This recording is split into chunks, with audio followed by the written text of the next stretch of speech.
kuartil. Untuk menentukan kuartil, kita yang pertama harus mengurutkan data, kemudian kita akan menentukan Q2. Langkah berikutnya kita akan tentukan Q1, baru kemudian kita tentukan Q3. Nah, untuk mempermudah menentukan kuartil, kita bisa pakai prinsip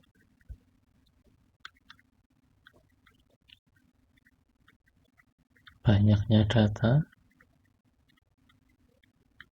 plus 1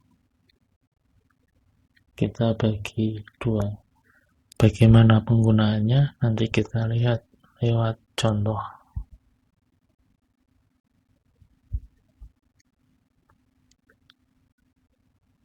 Nah, seringkali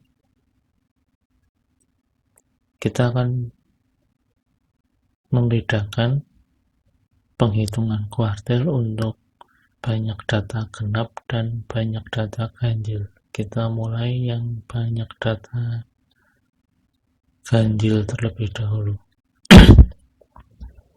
Nah, misal kita punya data, ya untuk contoh kita tidak perlu banyak-banyak, misalnya 43, 45, 42, 47, 48, 50. Kita hitung 1, 2, 3, 4, 6, 7. Sudah ada 7 data, sudah ganjil. Nah, ini saja yang kita pakai.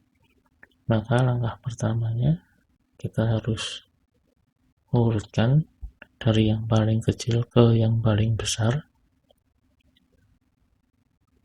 41, 42, 43, lanjut ke 45, 47, 48, 50.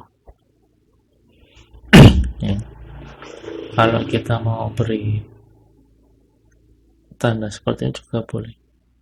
Ya, ada 7 buah data. Ini adalah data yang pertama. Ini data kedua, urutan ketiga, urutan keempat, urutan kelima, urutan keenam, urutan ketujuh. Ya. Datanya masih utuh, ada 7 buah data. Nah, untuk menentukan di mana letak Q2, ya, pertama kita tentukan letaknya dulu, letak Q2. Karena Q2 kita cari dari datanya masih utuh, ada 7, kita bisa gunakan prinsip ini. Ya, prinsip ini. Maka Q2 itu letaknya ada di banyak datanya 7, kita tambah 1 bagi 2. Letak Q2 itu berarti ada di data keempat. Nah, kita tinggal lihat data keempat adalah yaitu 45.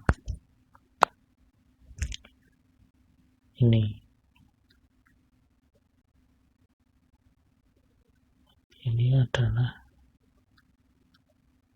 Q2. Q2 membagi data awal menjadi 2 bagian, yaitu menjadi ini 3 data di sebelah kiri dan 3 data lagi di sebelah kanan.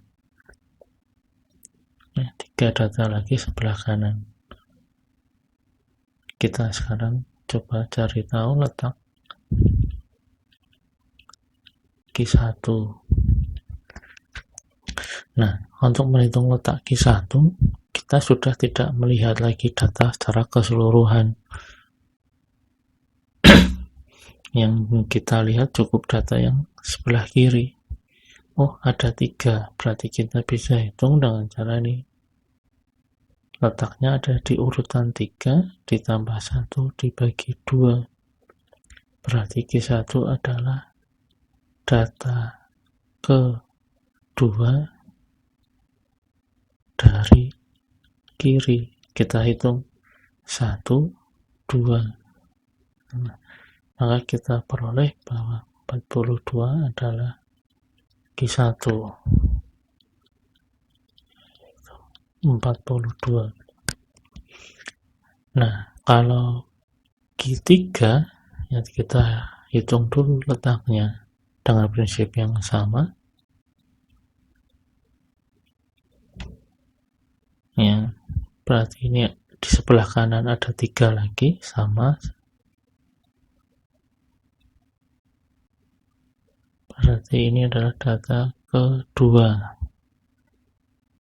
Kalau mau kita tulis dari kiri juga bisa, tetapi kiri ini dihitung dari setelah Q2. Berarti ini 1, 2. Maka Q3-nya adalah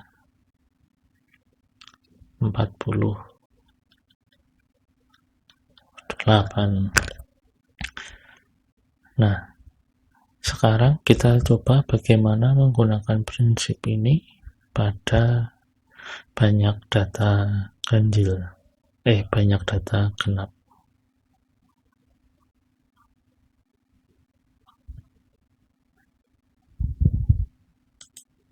Nah, misalkan tadi ingat ya, prinsipnya adalah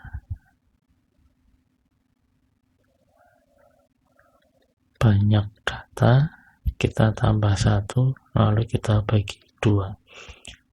Nah, sekarang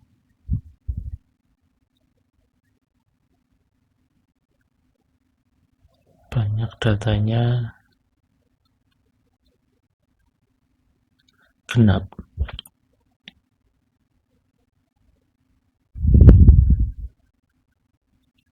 Misalkan saja 33 1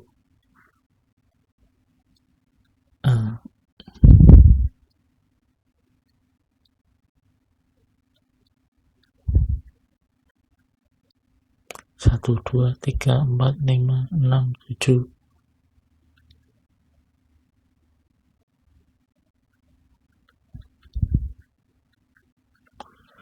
8 9 10 1 2 3 4 5 6 7 8 9 10.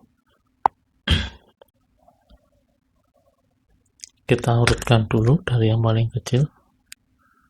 Ada 31, lalu 33, 34, 35. 35-nya ada 2. Nah, kita harus benar-benar berhati-hati ketika mengurutkan supaya tidak ada data yang terlewat.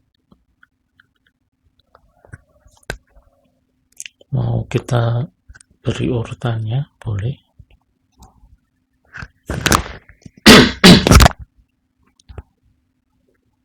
Ini urutan pertama, kedua,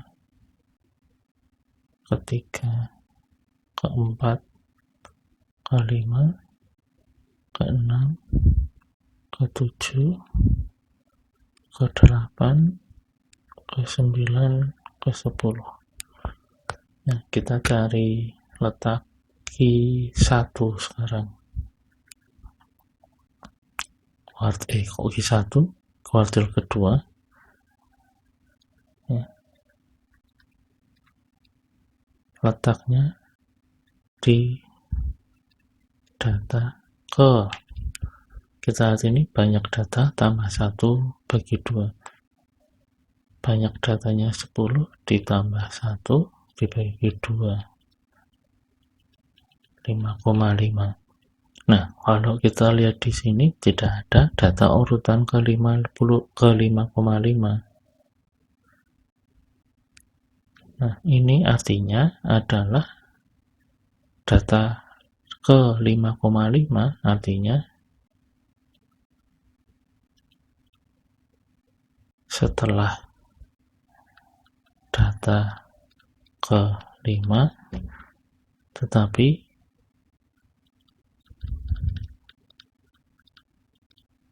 sebelum data ke 6 artinya itu. Nah, berarti letaknya ada di tengah-tengah antara data ke-5 dan data ke-6. Nah, di sini ini Q2. Karena terletak di tengah-tengah, maka kita hitung sekarang nilainya, kita jumlahkan.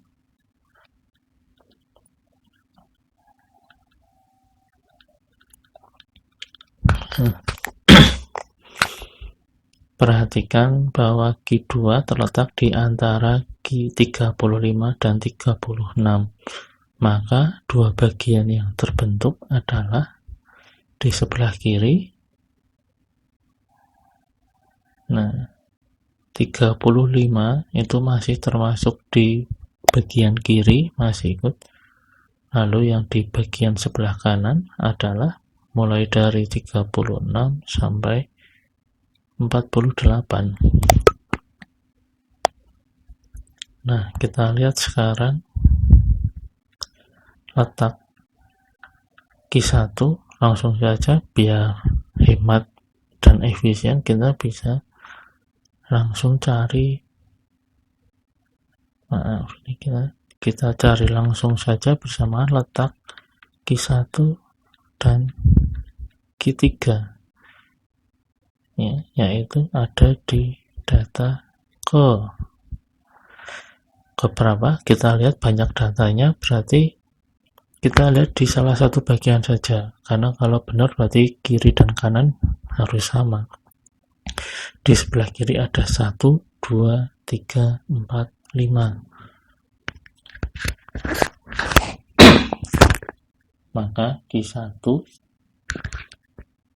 itu ada di data ke 5 ditambah 1 bagi 3. Maka ini adalah data kok dibagi 3? Dibagi 2. Data ketiga dari kiri. Kita lihat sekarang data ketiga dari kiri 1, 2,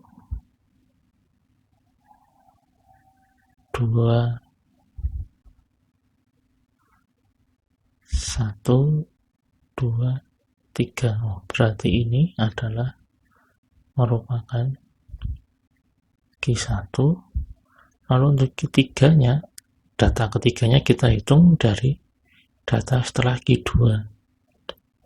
1, 2, 3. Ini adalah Q3. Kita bisa lihat berarti Q1 sama dengan 34 dan Q3-nya sama dengan 39.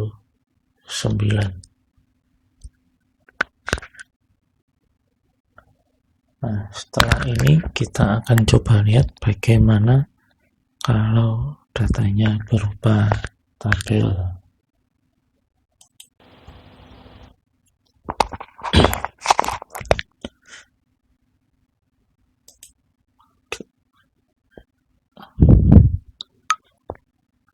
Sekarang kita coba lihat kalau datanya berupa tabel.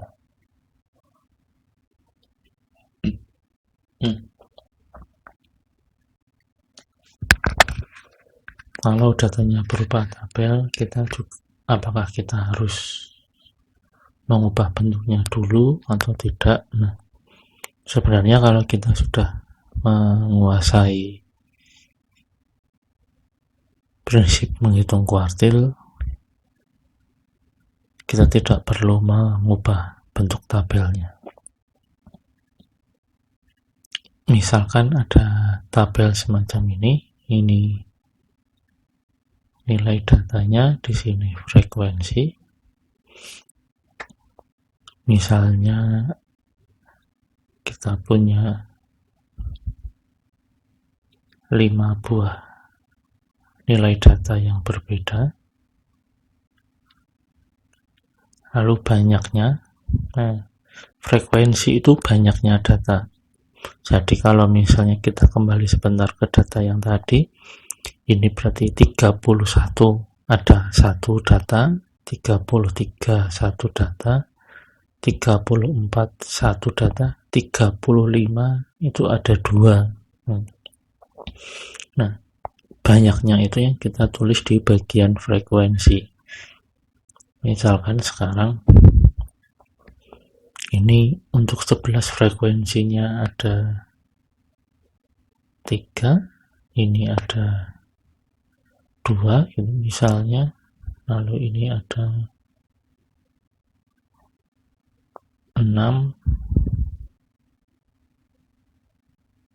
4, 5. Jadi totalnya kita punya 20 data. Ya, kalau pada tabel seperti ini, ketika kita mau tahu banyak data, nah banyak data yang ini, ya kita jumlahkan, bukan kita ada 1, 2, 3, 4, 5, bukan. Ya, banyak data berarti frekuensinya kita jumlah. Nah, sebenarnya kalau sebuah data dimunculkan dalam bentuk tabel, itu datanya sudah urut, ya, dari kecil ke besar. Yang perlu pahami adalah kita tahu letak urutan datanya. Begini, frekuensi kita mulai dari paling atas, ada frekuensi 3, itu artinya dari data ke 1 sampai dengan data ketiga itu nilainya 11. Ya. Lalu ada angka 2 berikutnya, berarti kita lanjutkan. Kalau tadi sudah sampai data ketiga, berarti ini ada 2, itu adalah data keempat sampai dengan data kelima, itu nilainya 12. Ada 6, 14 ada 6, berarti itu adalah data ke setelah 5, 6 sampai 5 ditambah 6, 11. Nilainya 14.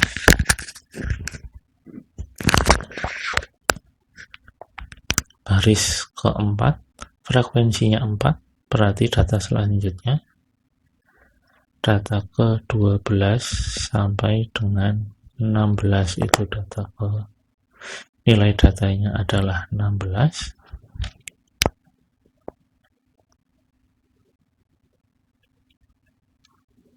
Lalu yang terakhir, ini berarti data ke-15 sampai dengan 20, nilainya 17. Nah, sekarang kita coba tentukan kuartilnya. Kita cari tahu dulu letak Q2.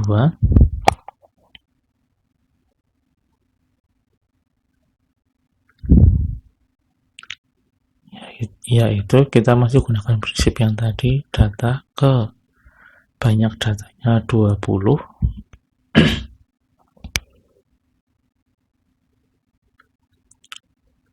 ditambah 1 kita bagi 2, yaitu 10,5. Artinya data ini di antara data ke 10 dan data ke 11. Nah, kita cari tahu dari sini, kita lihat, ya, data ke 10-nya itu berapa, lalu data ke 11-nya berapa. Kita lihat di sini, Nah, data ke-10 letaknya ada di rentang ini, berarti data ke-10 nilainya 14, data ke-11. Nah, kita perhatikan data ke-10 dan 11 ada di rentang ini. Maka data ke-10-nya adalah 14, data ke-11-nya juga 14. Maka Q2-nya adalah 14 ditambah 14 dibagi 2.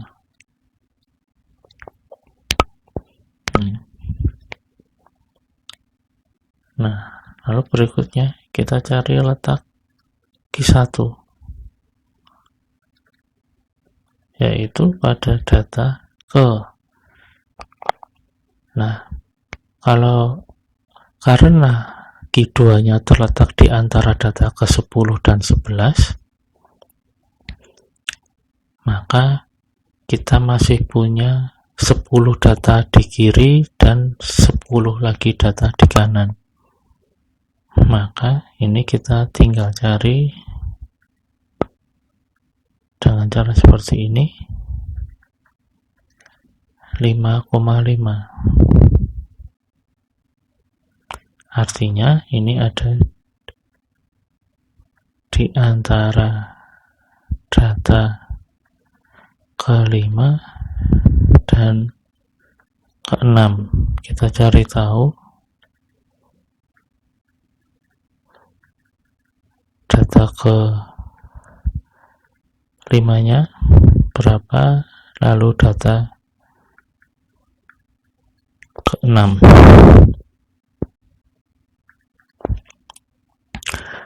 Nah, data ke-5 ada di sini. Bentar. Data ke-5 di sini nilainya 12. Data ke-6 ada di baris berikutnya, ini data ke-6. Nilainya 14. Maka Q1-nya adalah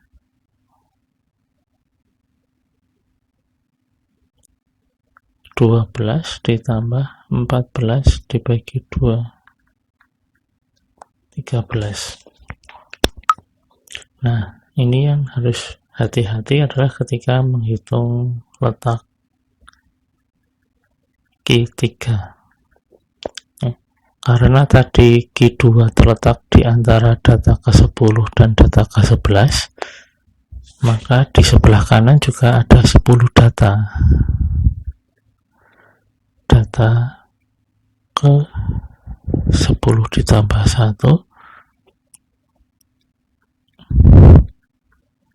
Nah, perhitungannya sama 5,5, tetapi ingat ini karena ini ada di sebelah kanan, maka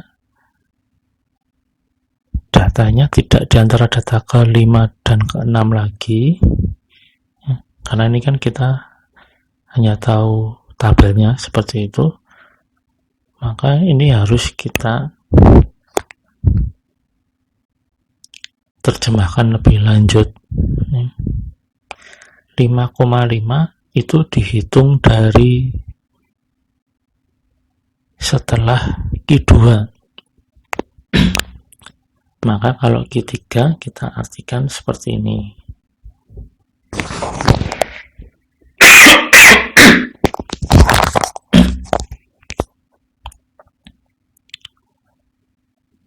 Kita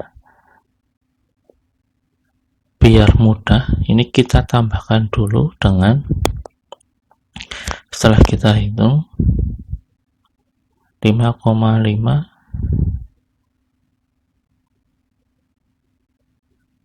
kita tambahkan dengan banyak data di bagian kiri 10. Ya, di ruas kiri tadi 10 ini. Maka kita peroleh 15,5. Artinya Q3 terletak di antara data ke-15 dan ke-16. Kita cari di sini data ke-15, data ke-16. Nah, oh maaf, ternyata ada kesalahan di sini. Ini harusnya 15, ini harusnya 16 ya. Karena ini tadi 11 ditambah ini tadi 11 ditambah 4, maka di sini harusnya 15. Ya, seperti itu. Kita cek secara data ke-15 letaknya ada di sini, yaitu 16 nilainya, sedangkan data ke-16 ada di sini, nilainya 17. Maka ketiganya adalah 16 ditambah 17 dibagi 2 sama dengan. Nah, sekian tentang cara menentukan kuartil. Semoga bisa membantu. Terima kasih.